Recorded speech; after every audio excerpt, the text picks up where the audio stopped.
2 ಗಂಟೆಗೆ ಇವರು ಹೇಳ್ತಾ ಇದ್ದಾರೆ। Hello guys, welcome back to my channel. मैं आज बात करने वाली हूँ रक्षित के बारे में, जो इनोसेंट दिखा है पर वो असल में है नहीं। जिस तरह हाथी के दांत खाने की ओर दिखाने की ओर नहीं होते, सेम वो वैसे ही। मैंने इस ऑडियो को अच्छे से चेक कर लिया है। ये ऑडियो कन्नड़ लैंग्वेज में है और इसमें जो भी बातें हो रही है वो काफी सीरियस एंड इमोशनल है। ये कोई सीक्रेट रिकॉर्डिंग नहीं है। एक्चुअल में 8 साल पुराना इंटरव्यू था जो अब सडनली सरफेस हुआ है, खास करके रश्मिका की विजय देवरकोंडा से शादी के बाद। रिपोर्ट्स के अकॉर्डिंग सुमन मंदाना एक कन्नड़ न्यूज चैनल के जर्नलिस्ट महेश देवी शेट्टी से बात कर रही थी। ऑडियो में रक्षित शेट्टी एंड उनकी फैमिली की बात हो रही है। सुमन मंदाना ने बताया कि एंगेजमेंट के बाद से ही दोनों फैमिली में कलेश होना शुरू हो गया था, तो रक्षित ने उन्हें सपोर्ट करने की बजाय अपनी फैमिली का साथ दिया। ऑडियो में वो काफी बहुत ज्यादा परेशान लग रही थी। ब्रेकअप के रियल रीजन डिस्कस कर रही है। उन्होंने पहला रीजन बताया कंपैटिबिलिटी इशू। रश्मिका और रक्षित के बीच अंडरस्टैंडिंग की बहुत कमी थी। दोनों के लाइफस्टाइल और सोच बिल्कुल मैच नहीं होती थी। सेकेंड इज, रक्षित की फैमिली चाहती थी कि रश्मिका शादी के बाद एक्टिंग छोड़ दे। रश्मिका उस वक्त अपने करियर के पीक पर थी और वो ये सेक्रीफाइस नहीं करना चाहती थी। सुमन जी ने बोला, इन सब कंट्रोवर्सी की वजह से उनकी फैमिली की मेंटल पीस पूरी तरह से खत्म हो गई थी। वो सिर्फ अपनी बेटी की खुशी चाहती थी। उन्हें लगा कि ये एंगेजमेंट तोड़ना ही सही डिसीजन है।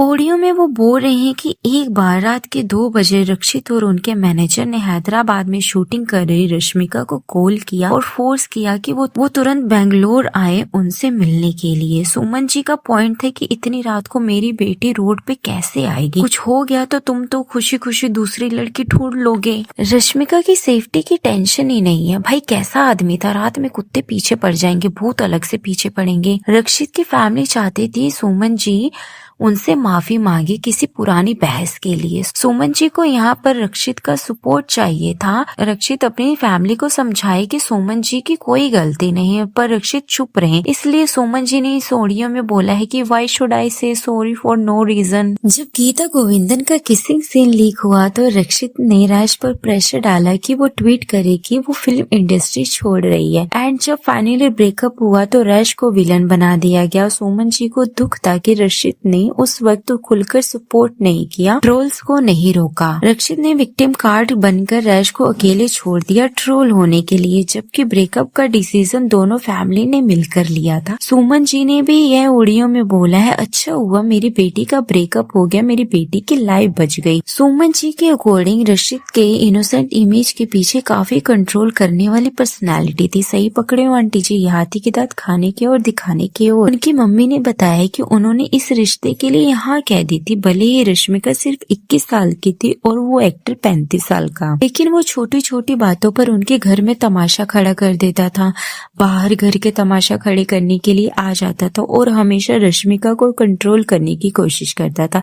ऐसा लगता था कि वो रैश की कामयाबी और बड़े एक्टर के साथ उसका काम करना बर्दाश्त नहीं कर पा रहे। किसिंग सीन वायरल होने के बाद रक्षित का बिहेवियर बिल्कुल ही चेंज हो गया था। शी क्लेम रक्षित चाहता था कि वो एक्टिंग छोड़ दे, उससे शादी कर ले और घर पर रहे बर्तन धोने के लिए। सही में लड़कियां जब प्यार में होती है ना, लूला लंगड़ा काड़ा बूढ़ा कुछ नहीं देखती हैं। रश्मिका की शादी के 2 दिन बाद उसने अपने फेसबुक पर कवर पेज चार्ली मूवी के साथ अपडेट किया। ये जानते हुए भी रश्मिका को कुत्ते के साथ कंपेयर करके ट्रोल किया जा रहा है। उसकी कवर अपडेट की टाइमिंग थोड़ी सस्पिशियस है। ये बंदा उतना इनोसेंट नहीं है जितना प्रिटेंड करता है। ये बंदा विक्टिम कार्ड खेलना चाहता है, जैसे औरतें वुमन कार्ड नहीं खेलती हैं। भी ये डाइजेस्ट नहीं कर पा रहे कि उसकी एक्स हर तरह से उससे ज्यादा सक्सेसफुल है। उसकी शादी भी हो गई है। जब तक ये रोना धोना करेगा ना, तब तक उसके 4 बच्चे भी हो जाएंगे। He directly not saying anything, he always drop these hints। And उसके बेरोजगार फैंस में ये मान लेते हैं कि वो डिप्रेस है। डिप्रेस बंदा दिखाता नहीं कि वो डिप्रेस है। 4 लोगों के बीच ना हंसता खेलता रहेगा। रोना धोना वो कमरे की 4 दीवारी में ही करेगा। He struck with flop movies and uploading sad Facebook cover photos to gain attention from his brain rot followers। And ये वही फॉलोवर्स है जो रश्मिका को जाके हरेस करते हैं। I refuse to believe this। रक्षित वो सिंगल फॉर 10 years। जाहिर सी बात है वो मजे में है, बस पब्लिक से छुपा कर रखता है। You should see his interview जहाँ वो रुक्मणी और चात्रा के साथ फुल ऑन फ्लर्टिंग एंजॉय कर रहा था। जैसे ही मूवी प्रमोशन खत्म हुई वो फिर से देवदास बन गया। He is too much red flag. Rakshit ने डबल एस मूवी में रुक्मणी को किस कर सकता एंड उसे और उसकी मदर को इससे कोई दिक्कत या प्रॉब्लम नहीं है। इवन उसने वास्तु प्रकारा में ईशानी को भी किस किया था और तब भी ये सब ठीक था। रश्मिका ने एनिमल मूवी में रणवीर को किस किया था। अगर विजय इनसिक्योर होता तो इंडस्ट्री छोड़ने के लिए कहता, पर वो इनसिक्योर नहीं था क्योंकि उसे रश्मिका पर भरोसा था। एंड आई एम श्योर कि विजय की मोम ने रश्मिका की माँ से माफी मांगने के लिए नहीं बोली होगी। इससे पता चलता है कि Rakshit and his family was the culprit in all this. बात ये नहीं है कि किसने किसको किस किया था, बात ये है कि किसका ट्रस्ट जेन्युइन है। अकॉर्डिंग टू रूमर्स एक पोस्ट पर रश्मिका ने लाइक किया था जो पोस्ट रैश के फेवर में थे। रक्षित उससे इतना चिढ़ गया था कि उसने कॉपीराइट क्लेम दे दिया। हाय मेरी वीडियो पर भी कॉपीराइट स्ट्राइक ना आ जाए। शुरू से ही बहुत ज्यादा इनसिक्योर था। इस बात पर एक यूजर ने कंफर्म किया है कि उसका friend CCL celebrity cricket league में खेलता है और दर्शन के भाई के क्लोज हो गया था, इसलिए वो काफी पार्टी में जाता था जहाँ पर रक्षित से मिला और उसने रक्षित के बिहेवियर को नोटिस किया जो कि उसके इनसिक्योर और एरोगेंट बिहेवियर को दिखाता है। वो अपने से ऊपर वाले के आगे सर झुकाता है एंड अपने से नीचे वाले को पैरे तले कुचलता है जैसे पुरानी फिल्मों में नहीं होता है। He is also in lot of डेब्ट, इसलिए वो गायब रहता है। ही आस्क्ड फॉर हर मोम, आई मीन रैश की मोम से घर बसाने के लिए पैसे भी मांगे थे। जब उससे पूछा गया कि वो ये पैसे किस लिए चाहिए तो उसने बोला कि रैश और उसके खुद के लिए, उनके फ्यूचर के लिए घर बसा रहा है। अब सब बोल रहे हैं रक्षित का वेट करो, वो कुछ तो बोलेगा। जब रैश की धजिया उड़ाने में लगे थे तब तुम्हारा दिमाग घास चढ़ने गया था क्या? तब तो कोई प्रूफ नहीं चाहिए था। लड़की ने अपने लाइफ का डिसीजन क्या ले लिया, पूरा इंटरनेट उसके पीछे हाथ धो के पड़ गया। इतना हेड मिलने के बाद उस बंदे की बुराई नहीं की। सच ए क्वीन बिहेवियर। रक्षित ने ब्रेकअप के कुछ महीने बाद वीडियो बनाई थी जब सिचुएशन आउट ऑफ कंट्रोल हो गई थी। रैश को टारगेट ना करे और लोगों को बताया कि ये म्यूचुअल डिसीजन था। थैंक्स फॉर नथिंग अपने फॉलोअर्स को लड़की हरेस कराना ताकि खुद बेचारा दिखे। But scene is Rashmika is winning at life और ये अभी भी 2017 में अटका हुआ है। कुछ ऑडियंस एंड टॉक्सिक लोग सारी फसाद की जड़ हैं। वो सच एक्सेप्ट नहीं कर सकते हैं, औरत को गाली देते हैं एंड अपने सो कॉल्ड बोक आंख बंद करके फॉलो करते हैं। रक्षित एंड रैश का के बॉर्डर लाइन ग्रूमिंग जैसा है। वो तैयार नहीं थी इसलिए उसने मना कर दिया था, शादी नहीं की। She chose herself. कुछ फैंस उसे ऐसे बिहेव करते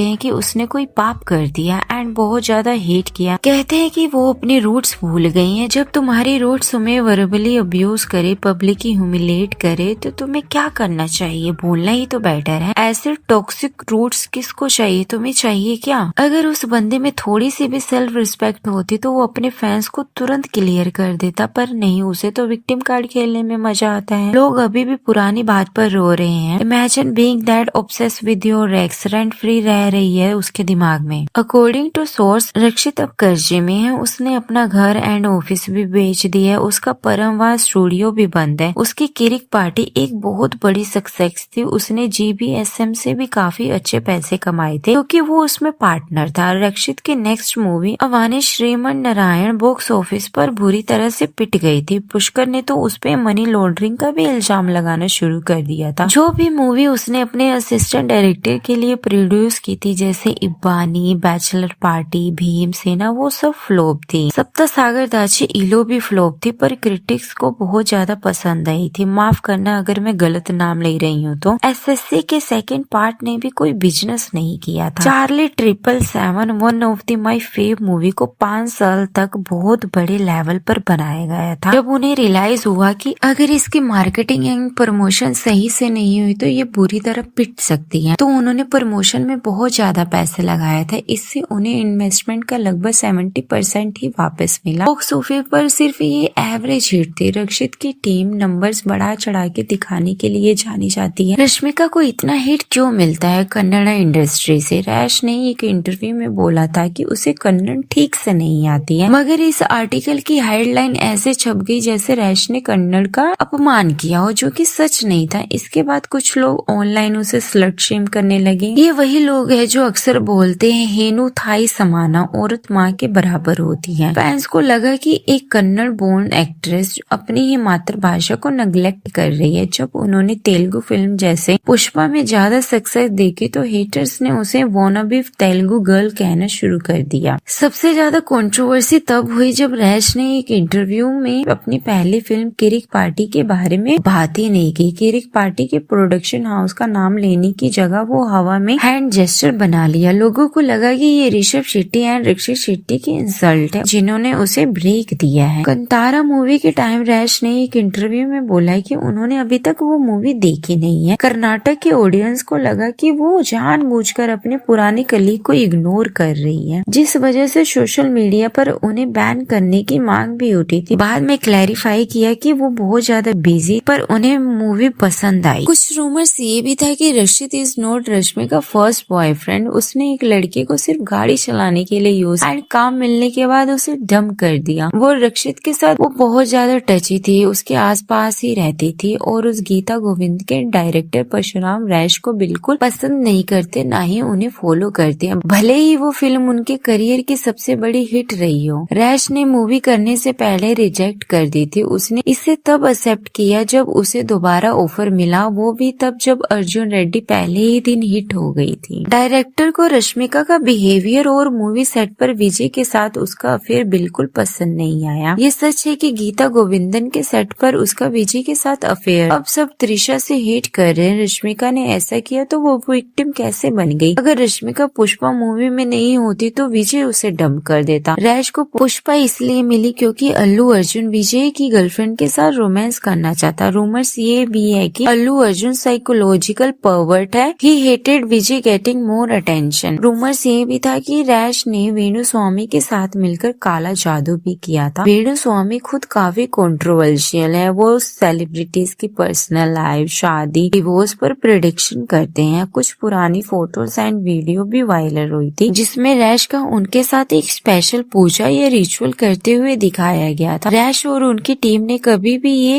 एक्सेप्ट नहीं किया है कि वो काला जादू करते हैं। इंडिया में स्टार ऐसे लोगों के पास जाते हैं। हेटर इस बात को ब्लैक मैजिक का नाम देकर ट्रोल करना शुरू कर देते हैं। Okay, bye bye, tata. मिलते हैं अगली वीडियो में, तब तक के लिए टेक योरसेल्फ।